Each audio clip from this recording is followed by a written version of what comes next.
Soumis au climat chaud et humide de Sainte-Hélène, le mobilier de Longwood a souffert. Avant d'être exposé au musée de l'Armée, il a bénéficié d'une campagne de restauration sans précédent. C'est le cas de cette chaise très abîmée. Pour redresser le canage et combler les lacunes du dossier, ce restaurateur utilise des techniques innovantes.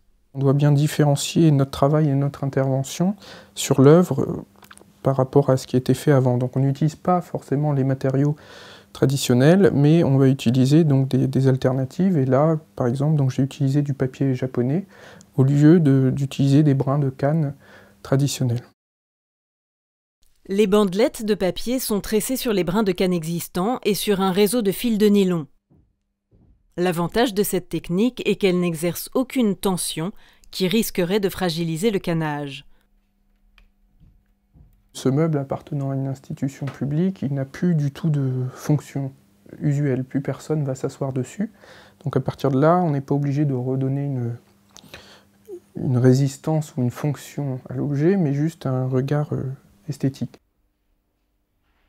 Le travail de restauration a aussi pour but de protéger le mobilier des dégradations, comme pour ce paravent en laque de Chine, très fragile. Nous, notre travail consiste à stopper les processus d'altération qui sont en cours. Dans cette zone-là, on avait de forts soulèvements avec des zones d'accroche qui menaçaient d'être emportées par le moindre frottement accidentel. Du coup, j'ai infiltré de la colle et là, on voit que la matière a bien été réappliquée. Quand on passe le doigt, on sent qu'il n'y a plus de crête. Une fois la colle infiltrée, la surface est aplatie avec des cales et des contre-cales fixées par des serre-joints. C'est resté toute la nuit, donc là du coup j'enlève mes serrages pour vérifier l'état de surface. Donc là on peut nettoyer sans problème, sans risque d'arracher une écaille. Sur d'autres meubles, les éléments manquants ne sont pas remplacés. Ces défauts sont les marques de l'histoire. On est plus dans la conservation de l'objet. Le but, effectivement, c'est de pouvoir le présenter pour l'exposition. La poussière recouvre l'œuvre et il y a des éléments qui bougent. Donc, il faut pouvoir transporter l'objet et l'exposer sans que ça soit risqué.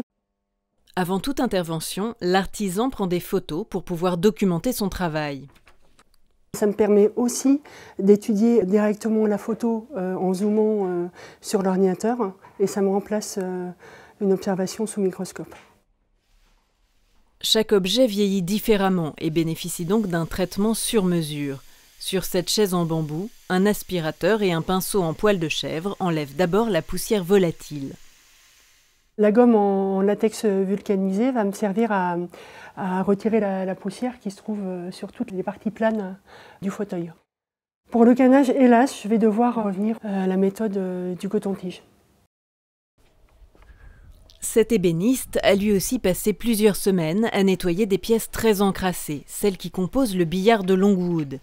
C'est la pièce la plus imposante de l'exposition, 3,50 m de long sur 1,80 m de large. Alors on n'a pas pu le recevoir entier parce que c'était très difficile à transporter et l'atelier est assez exigu. Pour pouvoir être remonté à l'identique, chaque pièce a été numérotée, y compris les vis, car chacune possède son propre écrou. Et pour le démonter, ils ont fabriqué avec des tuyaux de plomberie un outil. Voilà.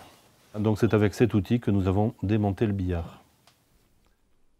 Le billard sur lequel Napoléon étalait ses cartes, comme le mobilier qui entourait l'empereur au moment de sa mort, est désormais présenté dans l'exposition Napoléon à Sainte-Hélène, la conquête de la mémoire.